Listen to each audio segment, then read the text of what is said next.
Well, I mean, it's very important because they are our commercial partners. They represent corporations and organizations that generate a lot of business to Mexico. They are very loyal, devoted, and committed to Mexico. And we felt it was a good idea in our strategic marketing session, firstly, to hold it outside of Mexico City.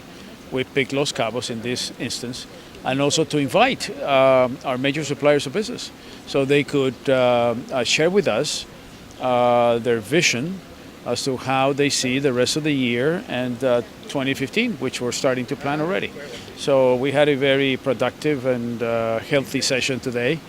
We received a lot of input and feedback from them, and we obviously take that into in a very serious manner, and we incorporate their recommendations into our plan. The Mexico Tourism Board, within its marketing plan, our commercial partners is one of the most important pillars because we invest important sums of money hand in hand with them to jointly promote the different Mexican destinations. So we put together joint programs, joint marketing programs, and we agreed upon those programs, and then we go and execute those programs after we have agreed as to how to channel those funds.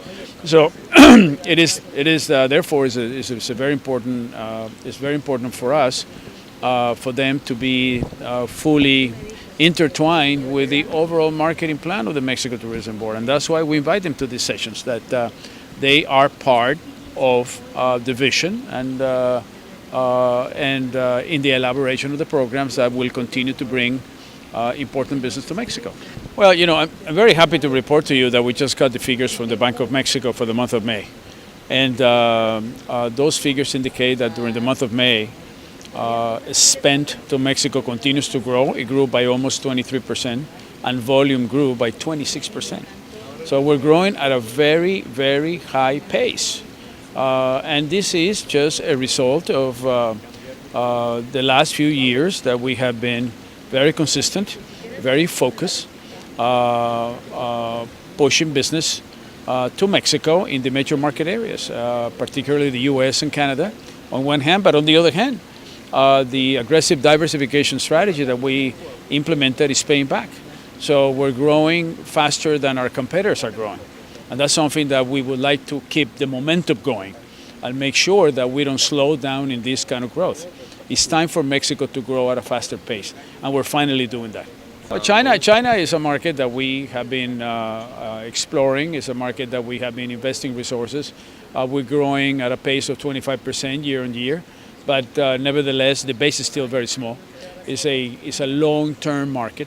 Chinese customers take their time, and they're opening up to the world. And yes, they're traveling abroad. About 100 million Chinese travel a year, travel outside of China. But it's important to clarify that only 7% of that travel long distance.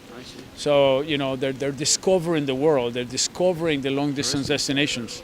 So and that's where we enter. We are working with the major Chinese operator, the major airlines, and we have been investing resources in events in the major Chinese markets, and we will continue to do so because you got to start planting the seed. So midterm, long term, we are one of the most popular destinations for the Chinese market. So Russian is a little different, no? Russia, we developed very aggressively. Last year we received about 100,000 Russians. Right now the market has slowed down a little bit because of the recent events that occur in Russia, in Crimea, and Ukraine, and all that. But it's a very strong market. It's a market with a lot of resources, and we plan to continue to cultivate that market aggressively. As a matter of fact, we're opening an office in Moscow this year. So it's a market that we plan to continue to develop.